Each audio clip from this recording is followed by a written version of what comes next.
তোরের ওপর দিয়ে তোরা সবাই লাফিয়ে লাফিয়ে যাবি, যে পারবে না সে বসে পড়বে, আবার পরের জন যাবে। কিরে বলু যাক, হ্যাঁ তুইও তো আমার দাসী, আর আজকের এই আয়োজন তো দাসীদের জন্যই করা হয়েছে। তোর সন্তান হয়ে ও জন্মাতে যাচ্ছে, এটাই তোর সব থেকে বড় দোষ, সব থেকে বড় অপরাধ, আর এর শাস্তিও পাবে না।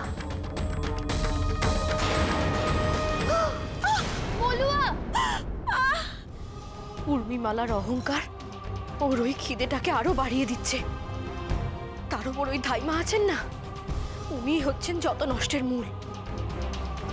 আগে যখন উর্মিমালা একা ছিল তখন কোনো দিন এত বাড়াবাড়ি করার সাহস পাইনি, কিন্তু উর্মিমালাকে যে শাস্তি দিতে পারে, যে শান্ত করতে পারে, সূর্য, সে সূর্যই তো ওদের হাতের পুতুল হয়ে রয়েছে। ঠান্দি ঠান্দি আপনি দেখেছেন আমাদের সূর্যর ওরা কি অবস্থা করেছে?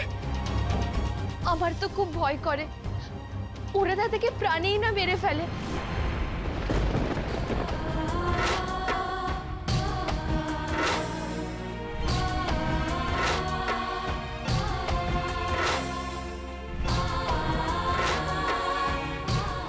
না না কালাচাঁদ, না, তুমি আমার প্রাণ নিয়ে নাও, কিন্তু আমার সূর্যের কোনো ক্ষতি তুমি করো না।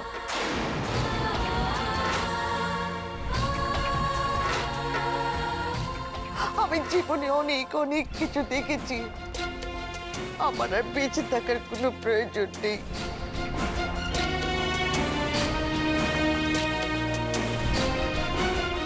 কিন্তু সূর্য, ও তো সবে জীবন শুরু করেছে। এই মনোয়ার ও সন্তানের তুমি এভাবে অনাথ করতে পারো না, করো না।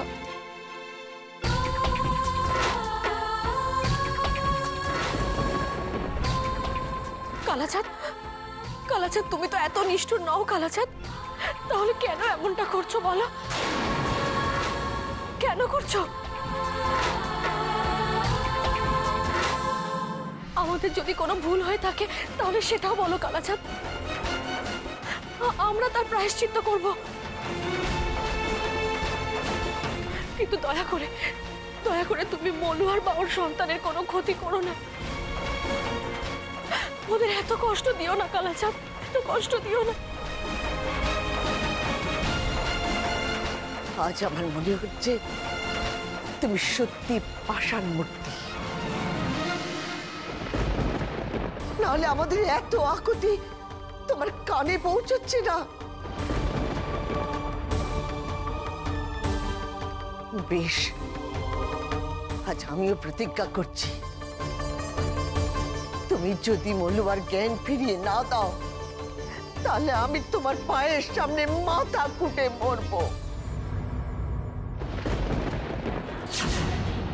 এক ফোঁটাও জল স্পর্শ করবো না, এই আমি বলে দিলাম। না না ঠান্দি, এত বড় প্রতিজ্ঞা আপনি করবেন না। কঠিন সময় দাঁড়িয়ে কঠিন প্রতিজ্ঞাই করতে হয় হৈমন্তী। আজ আমিও দেখবো কার জয় হয়, কালাচাঁদের না আমার ভক্তি।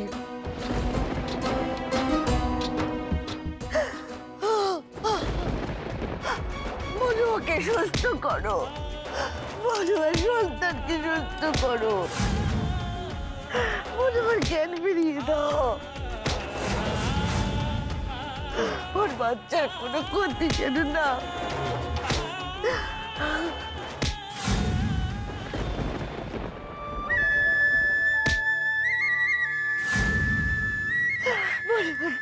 ঠান্দি, ঠান্দি আপনার প্রার্থনা সফল হয়েছে ঠান্দি।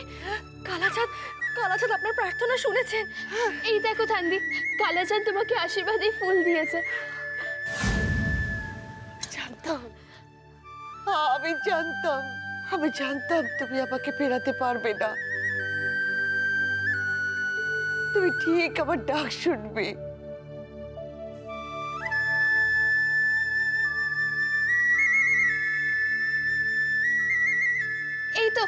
এই তো মলিবার জ্ঞান ফিরছে।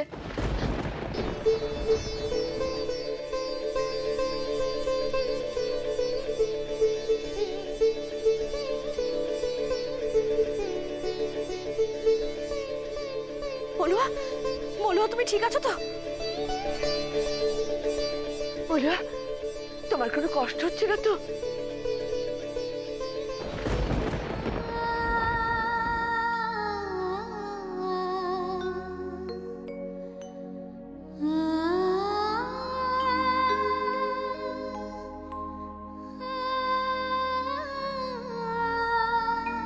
আমু,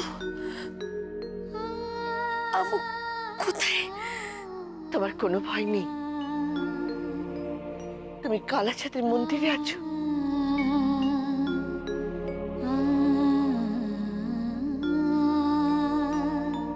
আমুর আমুর কি হয়েছিল? আমুকে এখানে কেন এনেছো? উর্মিমালা তোমাকে দিয়ে দড়ি লাফানো খেলা খেলাচ্ছিল, তোমার কিছু মনে নেই?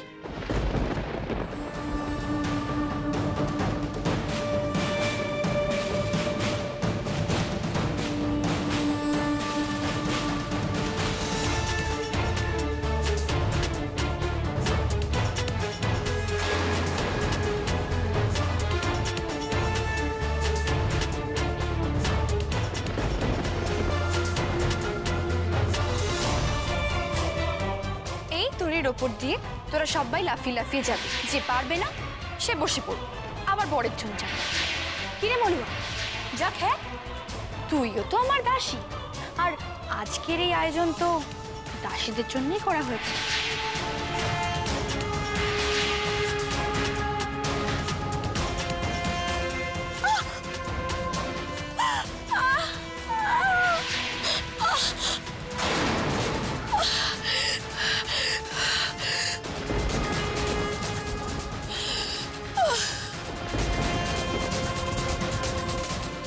কি হলো তোমার?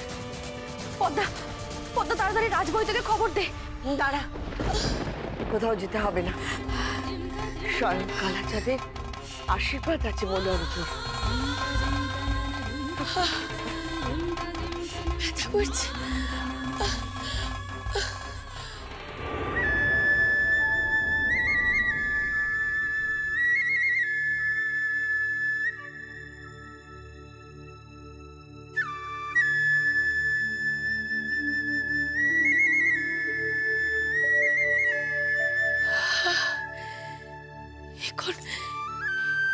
এখন একটু আরাম লাগছে।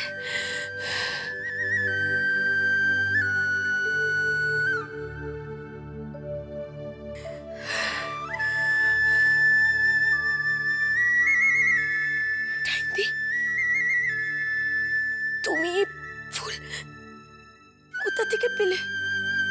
এই ফুল স্বয়ং কালাচাঁদ আশীর্বাদ স্বরূপ তোমায় দিয়েছে।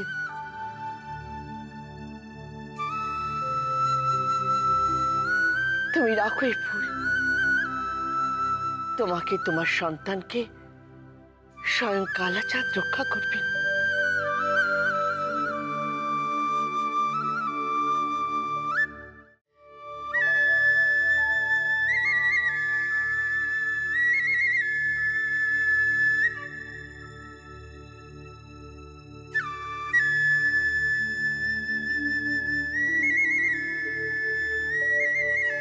হে কালাচাঁদ,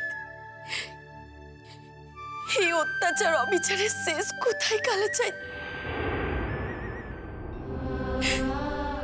তুমি কিছু একটা করো,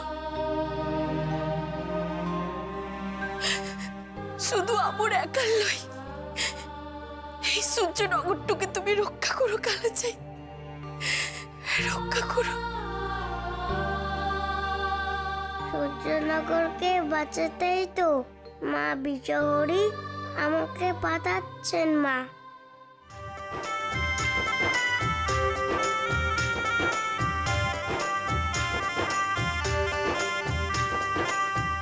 আর কোনো ভয় নাই, একবার আমাকে আসতে দাও, তারপরে দেখো আমি কি করি, কি পাপে শেষ করি।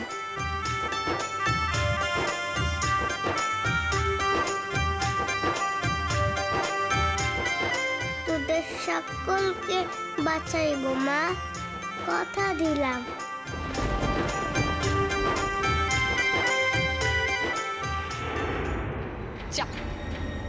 অবশেষে আমাদের মনস্কামনা পূর্ণ হতে চলেছে। আজ মলুয়া যেভাবে মাথা ঘুরে পড়ে গেল, দেখে তো মনে হয় না যে আর শেষ রক্ষা করতে পারবে বলে। নিজের সন্তানের সঙ্গে সঙ্গে আবারও নিজেও না শেষ হয়ে যায়। সে কি? তাহলে তো ঘোর বিপদ। রাজপুত্রকে মন্ত্রপুত শরবতটা কে খাওয়াবে? এই আপনার একটা মাত্র কারণের জন্য না আমি মলুয়াকে একেবারে শেষ করতে পারছি না। না হলে কবে ওই আপদকে আমি বিদায় করে দিতাম। সেদিন যদি আপনি আমাকে বারণ না করতেন না, তাহলে মলুয়া আজকে আমার এই চোখের সামনে থেকে না, এই রাজপ্রাসাদ থেকে দূর হয়ে যেত। তাতে কি আপনার সমস্যার কোনো সমাধান হতো রাজকুমারী উর্মিমালা? আপনি একটা জিনিস কিছুতেই ভাবছেন না, যে মলুয়া রাজপ্রাসাদ থেকে দূরে কোথাও গিয়ে যদি সন্তানকে জন্ম দেয় আর সেই সন্তান যদি যুবক হয়ে ফিরে আসে, তাহলে যে সসম্মানে তাকে সিংহাসনটা ছেড়ে দিতে হবে, সেটা কি ভালো হবে? আর মলুয়াকে এখানে রেখেই বা কি ভালোটা হচ্ছে? মলুয়া থাকলে আপনি নিজে হাতে তার সন্তানকে শেষ করে দিতে পারবেন, সেটা কি খুব একটা কম পাওনা? আমাদের পাওনা ঝুলিতে এবার এবার কি ধাইমা? মলুয়ার সন্তান শেষ তো? না, সে এখন বহরে গোতরে বাড়ছে। মানে মানে মলুয়া এবং তার সন্তান সম্পূর্ণ সুস্থ আছে। না, এই হতে পারে না। তুমি তুমি মজা করছো তাই না? তাই না বলো? তুমি এক্ষুনি হেসে ওঠে মলুয়ার সন্তানের মৃত্যু সংবাদটা দেবে কি ধাইমা, তাই তো বলো? না, তেমনটা ঘটলে আমার থেকে বেশি আর কেউ খুশি হতো না। কিন্তু ওই যে ভাগ্য, আমাদের ভাগ্যে আর সে ঘটনা ঘটলো না। না না, কিছুতেই না, কিছুতেই না। বারবার বারবার মলুয়া কি করে তার সন্তানকে বাঁচিয়ে নিচ্ছে। বড়ই আশ্চর্য ব্যাপার।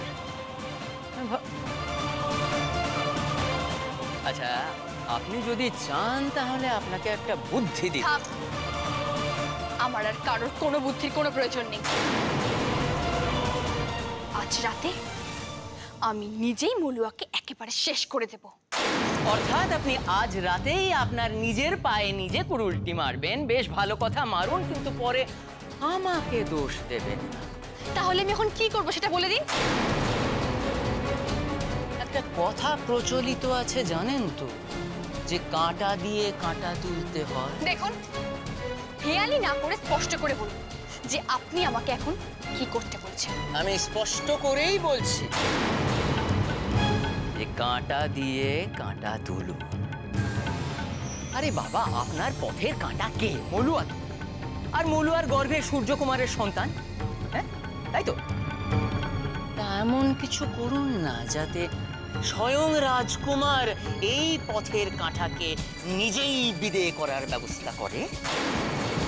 কিছু বুঝলেন?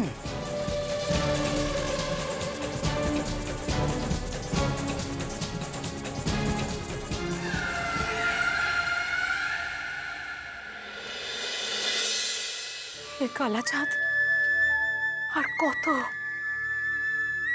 বলতে পারো? আর কত কি হলে তবে অনাচার বন্ধ হবে?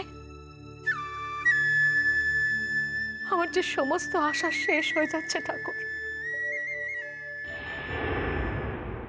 বাকি জীবনটা কি দাসী বৃত্তি করে উর্মিমালার হাতে এইভাবে আমাকে মরতে হবে? তুমি বলো ঠাকুর। ছি মেজো, ছি, ওই অতটুকু একটা মেয়ে মলুয়া, সে কোথায় মনে সাহস এনে লড়াই করছে, আর তুই না সূর্যের মা, তুই এত তাড়াতাড়ি হেরে যাবি বলছিস? তুমি একদম মলুয়ার নাম আমার সামনে করবে না দিদি। ওর জন্য আজ সবকিছু শেষ হয়ে যাচ্ছে। আর সে যে আমাদের কত উপকার করেছে সেটা তুই কি করে ভুলছিস মেজো? কতবার আমাদের সূর্যকে বাঁচিয়েছে, আমাদের হয়ে প্রতিবাদ করেছে।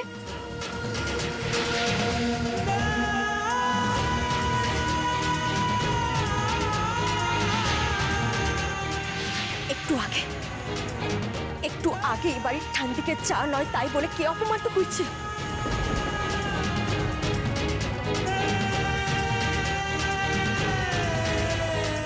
আর এখন রাজকুমারী বড়মার সঙ্গে কি ব্যাপারটা করছে? আমাকে একবার সুযোগ দাও, আমি প্রায়শ্চিত্ত করতে চাই। তুই যদি সত্যি প্রায়শ্চিত্ত করতে চাস তাহলে ব্রাহ্মণদের অর্ধভুক্ত এই টাকাটা তুই খাবি। ভুলে যেও না দিদি, ও যেরকম আমাদের বাঁচিয়েছে সেরকম ওর জন্যই একের পর এক বিপদ এই রাজবাড়িতে উপস্থিত হয়েছে।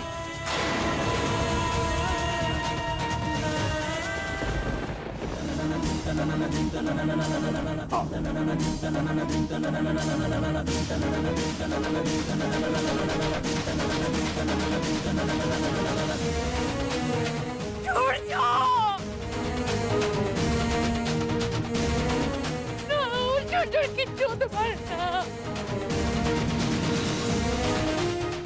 আমার সূর্যের কিচ্ছু হতে পারে না। কিন্তু এই সব কিছুর পেছনে তো মলুয়ার কোনো হাত নেই। মলুয়া সূর্যকে ভালোবাসে, এটা তো ওর কোনো অপরাধ হতে পারে না মেজ। কেন দিদি, এই এত বড় সূর্যনগর রাজ্যে ভালোবাসার জন্য শুধু কি আমার সূর্যই ছিল? কেন বেদে যাতে ছেলে কি অভাব পড়েছিল? কিন্তু প্রেম প্রীতি কখন কাকে কার দিকে টানবে সেটা কি এভাবে বলা যায় বলতো? কিন্তু দিদি, এই প্রেম প্রীতির ভার যে আমাদের বয়ে চলতে হচ্ছে। কি হবে কিছু জানি না। কি ভবিষ্যৎ এই রাজ্যের, আর কি ভবিষ্যৎ আমার সূর্যের আর আমাদের। শেষে উর্মিমালার হাতে আমাদের মরতে হবে। তুমি দেখছো না কিভাবে আমার সূর্যকে দিনের পর দিন নিজের হাতের পুতুল বানিয়ে রেখেছে? কি হবে দিদি আমার সূর্যের? কি ভবিষ্যৎ? মায়ের মন যার মানছে না, কিভাবে বাঁচাবো আমার ছেলেকে আমি? তুই মানিস বা না মানিস মেজ, সূর্যকে তো আমিও আমার পুত্রের মতোই দেখি। ওর দুঃখে কি আমার বুক ফাটে না বলতো? কিন্তু অদৃষ্টের হাতে যে সবটাই বাধা, তার ইচ্ছার বিরুদ্ধে যে কোনো কিছুই ঘটবে না। অদৃষ্টের দোহাই দিয়ে নিজেকে আর কতদিন শান্ত রাখবো বলতে পারো? উর্মিমালার দাপটের সামনে এক এক সময় মনে হয় যে আমরা আমাদের সূর্যনগরে নেই, মনে হয় সমুদ্র গড়ে আশ্রিতার মতো আছি। আমার সবকিছু কিরকম অচেনা লাগে দিদি। এই রাজপ্রাসাদের প্রতিটা দেওয়াল, খিড়কি, দুয়ার সবকিছু দেখলে কিরকম ভয় করে। মনে হয় এই বুঝি কিছু না কিছু বিপদ হবে। আসলে কি জানো দিদি, সূর্যকে সামনে রেখে উর্মিমালা নিজেই এই রাজ্যকে শাসন করছে। কিন্তু মহারাজ থাকলেও না হয় একটা কোনো সমাধান হতো।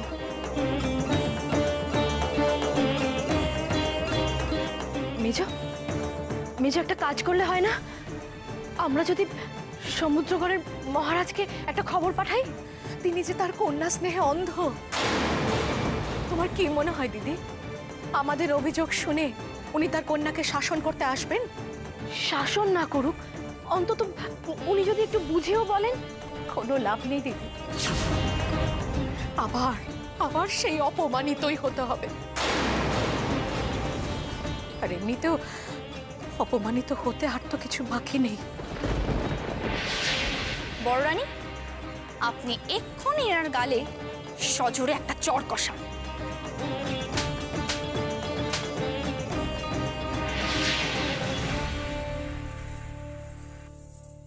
ভাবিস না মেজ, যত অত্যাচার পারে উর্মিমালা এখন করে নিক, তবেই দ্রুত ওর পাপের ঘরা পূর্ণ হবে। মেজ,